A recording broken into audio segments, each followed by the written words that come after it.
qoys Soomaaliyeed oo kamid ah barakacayaasha ku dhaqan degmada Buurtinle isla markaana ka kooban 12 qof oo 10 kamid ah tahay caruur nafaqo darro leh daran ayaa la gaarsiiyay deeq isugu jirta lacag iyo raashin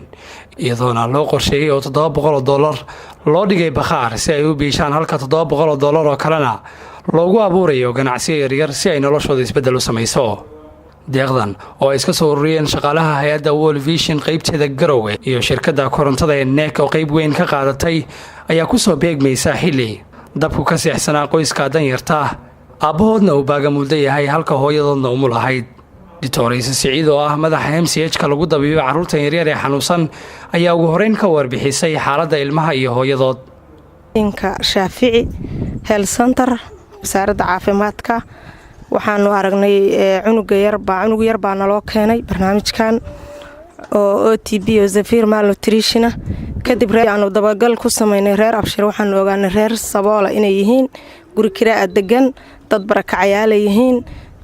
maadaama aanu dad islaamana nahay dad Soomaali aanu nahay staff caafimaadna aanu nahay oo wasaaradda caafimaadka iyo World Vision labadaba ka shaqeeya waxaanu sibood gareynay inaanu reerkii ilaaba wax gaarsiino wax kasta aatee maalintii ugu horeysay anaga ayaa qaabilay markii ku xigtay Maxamed iyo tiimkan ninka la yiraahdo bile baanu gaarsiinay arintii wiilkii way arkeen reerkii way noo soo raaceen mahad ilaahba iska leh iyaguna waa ku mahadsan yihiin reerkii dhamaa waanu u nimid waanu aragnay noloshoodii waxa ay yihiin baanu aragnay waxa ay haystaan baan aragnay siday ku nool yihiin baanu aragnay waxay isla garteen khayr Allah siiyo Ilaahay ka abaalmariyay aadan iyo Maxamed aadan iyo ninka la yiraahdo bile inay u keenaan raashin iyo lacag ayaamo ay ku sii noolaadaan iyo waliba maamul barnaamij wanaagsan oo iyagu ay sharxi doonaan hadii Ilaahay idmo wayna ku mahadsan yihiin annagana waxa weeye waanu dadaalaynaa inaanu cid kasta oo sidaas oo kale u baahan ama dhibaato badan ka muuqato hooyadu umul weeye 7 bari bay dhalaneed markay noo keentay 2 cunug oo malnutrition kadib gurigii hadaanu dabagal ku sameynayna waxaanu aragnay in badan reerkaas inay baahi badan ka muuqato waxaanu leenahay cid kasta oo arintaas ay qusayso oo wax ka qaban karta mid adduuniya mid aakhiraba inay dadaal fiican la yimaadaan. محمود سعيد عبدي آدم بلوي محمد آدم يوسف oo kamid ah shaqaalaha hay'adda World Vision Garowe ahaana shakhsiyaadkii isku xilqaamay walaalahooda tabaalaysan ayaa ka warbixiyay deeqdan cidda ay ka soo ururiyeen iyo sida ay ugu maareeyeen qoyska reer Abshir oo 12 qoys ka kooban waxa nala soo socodsiiyay MCH-ka Shaafici Dr. Sidiisin ay joogto Siciido kadibna waxa uu hawlgalay shaqaale ka tirsanaa markaa dadkii xafiiskan World Vision ka shaqeynayay iyo MCH-kii iyagoo waliba si bareefada oo Soomaalinimo leh oo Islaantinimo leh wax ugu raadiyay ee aan ugu raadin magac kale iyo wax kale ugu shaqeynayay intaas oo dhan walaalahooda muslimiinta ah oo barakacayaasha ah oo martida u ah oo maxaan ku iraahdaa dhulkii Soomaalida dhex jooga oo haddana aan dabka shidanayn inay maxaan ku iraahdaa arrinkaas ay wax kala qabtaan oo la wadaagaan oo maxaan ku iraahdaa meel ay wax uga heli karaanba ay geed gaaban iyo geed dheerba u fuulaan waxaan uga mahad celinaynaa Maxamed aadan iyo bilow oo runtii arrintan xoog saaray oo in badan maxaan ku iraahdaa Garowe iyo Buurtinle iyo meelaha wax ka heli karaanba shakhsiyaad iyo shirkado iyo cidii wax uga heli karaanba ay uga soo qaadeen aad baan uga mahadinaynaa qaabka aan maxaan ku iraahdaa lacagtaan kharashkan la soo ururiyaan reerka ugu wareejin doonaana waa qaab ay iyagu naftirkoodu keeneen labadoodu oo ah runtii qaab maxaan ku iraahdaa dhaqaalaysan oo iyagii xirfad loogu abuurayo ama shaqo loogu abuurayo ee aanan ahayn barnaamijyo maxaan ku iraahdaa intii lacagtiyo kaash gacanta laga saaro kadibna laga tagayo ee ah maxaan ku iraahdaa in xirfadoodii ay iyagu ku shaqaysanayeen Abshir oo isaguna maxaan ku iraahdaa xoogiis maale ahaayo timajare ahaa in meeshiisii meheradiisii loo sii hagaajiyo gabadha naftirkeeda oo shaqaysanaysay oo iyaduna shahlay ahayd in maxaan ku iraahdaa meheradeeda loo sii hormariyo meelna wax loo saaro oo maxaan ku iraahdaa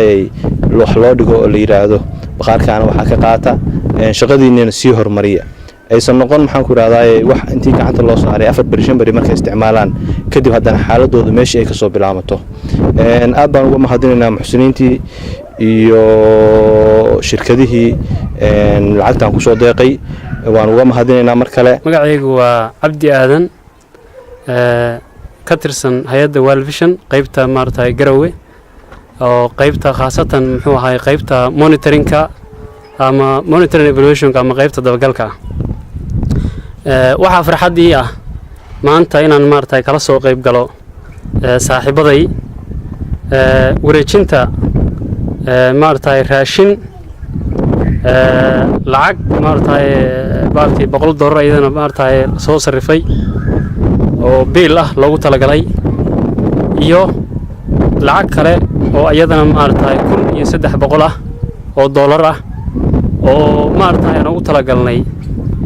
in maartay reerkaasu labo arrimood maartay ay uga faa'iideystaan laba siyaabo kala duwan qaybna maartay dukaan loo saaro qaybna maartay xagga noloshooda lagu soo kobciyo oo reerkaas maartay reer abshira oo reer maartay islaam oo reer Soomaaliyeed ah reer dhibaataysan maartay ah ilmo yar maartay ka xanuunsan yahay oo ilmahaasu nafaqo darro maartay hayso ilmo kale oo isna xanuunsanaa oo maartay la daweeyay oo isna hadeer fiicnaaday baa ku jira reerku waa qoys ballaaran weeye waxayna ka kooban yihiin 12 qof bay ka kooban yihiin waxa ku jira reer maartay hooyadood dhimatay oo raja ah oo 5 ah baa maartay oo gabadhu ay hayso baa maartay u si dheer reerkaas dhibaato badan baa ka muuqatay marka maanta aad baan ugu faraxsanahay inaan ku wareejino raashinkaas iyo lacagahaas si maartay noloshooda wax uga tadho waxaan jeclaan lahaa inaan maartay halkan uga mahad celiyo dadkii muxsiniinta ahaa ee maartay lacagtan maartay soo ururiyay oo ay ka mid yihiin shaqaalaha World Vision qayb maartay shaqaalaha World Vision ay ka mid yihiin ay ku jiraan shirkadaha neeg maartay qaybta Garowe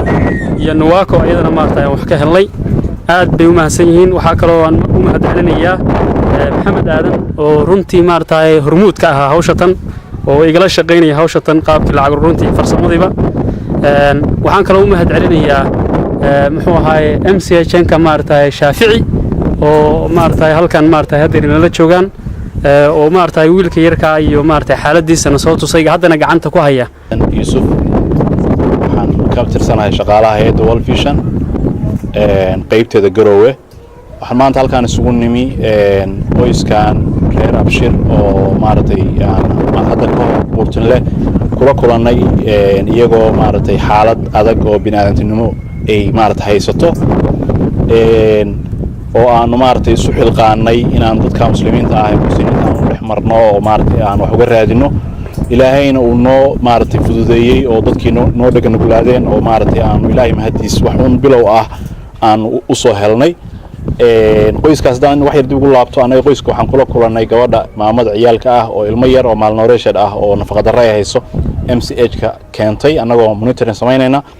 ilmahaas miisaankiisa wuxuu noqday 4 kiilo maartay cududiisana wuxuu noqday 6 bay noqotay sanad buuna jiray waxa weeyaan waxay ahayd xaalad runtii aan la qiyaasi karin markaan wareysanay oo aan ka daba nimi oo dabagal ku sameeyno gurigooda nimina waxaan ugu nimi 12 ciyaal ah waxaa la 10 ciyaal ah oo 5 hooyadooda dhimatay iyo 5 iyadu dhashay oo ku jiro ilmo 14 habeen jiray oo markaas ay dhashay ay ku jirto gabar yar oo 2 sano jirto oo TB patient ah oo maxaa leedahay dawo qaadato oo aan istaagi karin qoyskaas oo aan dabku ka dansan yahay maxaa la yiraahdaa xaalad aad runtii u qalafsan ku nool markii ilaahay dartiis baan soo xilqaanay ilaahayna maartay waa noo fududeeyay waxaan marka si gaar ah ugu mahad celinayaa shaqaalaha hay'adda World Vision maartay Soomaalida oo nagala qayb qaatay oo maartay si xilkasnimo leh maartay uga qayb qaatay barnaamijkan inay caawiyaan qoyskaas waxaan kaloo mahad celinayaa shirkadda korontada NEC oo qayb libaax leh ama aan la qiyaasi karin lacagtaas yar hadda aan wadno kala bar in ka badan bixisay waxa weeyaan in runtii waa wax lagu farxo ku dayasho mudan shirkado waaweyn oo lamid ah jira ama ka waaweyn ama ka dhaqaale badan inay maartay ku daydaan oo dadku baahidiisu badan tahay dadka ay u naxariistaan oo wax baxsadaan si ilaahay inaga inoo ku naxariisto waxa weeyaan marka reerkaas waxaan usoo helnay waxaanu annagoo iyaga la tashanayna shaqaalihii MCH-kan la tashanayna waxaan isla garanay in aanu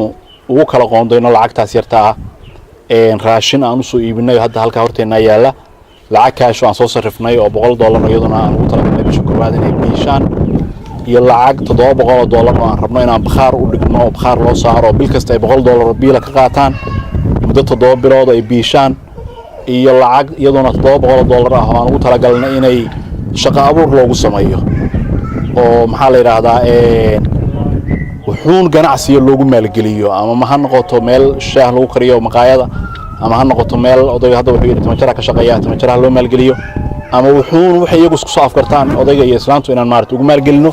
si baahidu aysan u noqon baahi joogto ah oo subax walba soo noqonaysa waarta loo helo wax sustainable ah oo sii jiri kara oo maartay ilmahaas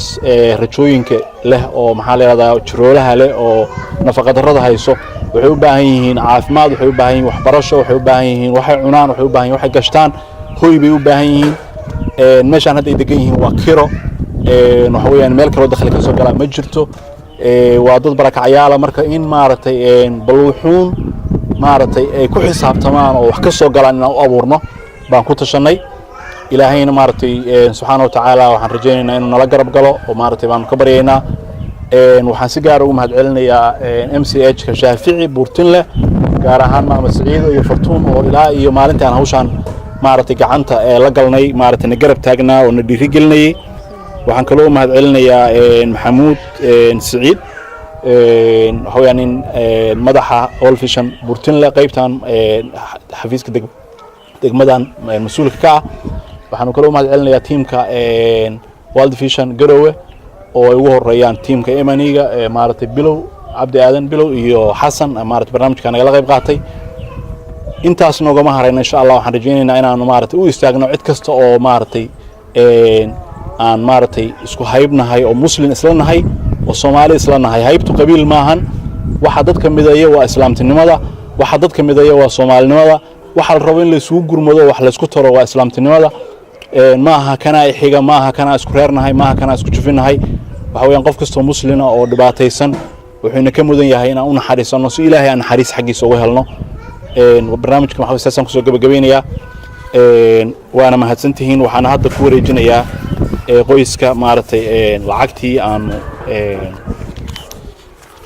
u soo ururnay wareejinayaa lacagtaas dollarka ah raashinkii lacagta kalena waa kuwa sorteena yaala insha Allah lacagtaan waxa weeyaan sidii aan sheegay baan u kala qoondaynay inaan maartay qaybna aan u saarno dukaan oo ay biishaan dad 2 bilooda qaybna aan loogu abuuro wax ay ku shaqeystaan hadii Ilaahay ka dhigo maanta waxaan ku soo dhaweynaa abshir soo kelmad soo weeyra annaguna allaha way ku mahadcelinaynaa hadda kood Ilaahay baa iska leh tan labaad dadka walaalaha nasoo gaareen waa ku mahadsanyihiin khayr bay inta jeeriya mahadsantiin waa noo soo dadaasheen dad dhibaataysan baanu nahayn oo guri kiraa ku jiro aad iyo aad baa nooga soo dadaasheen markaan inta kadib aan dadaalka waa u baahanahay dad yaalay baanu nahay awoomaanu haysana xaaladda kale waa u jeedaan marka aad iyo aad baa mahadsantiin boqolkiiba boqol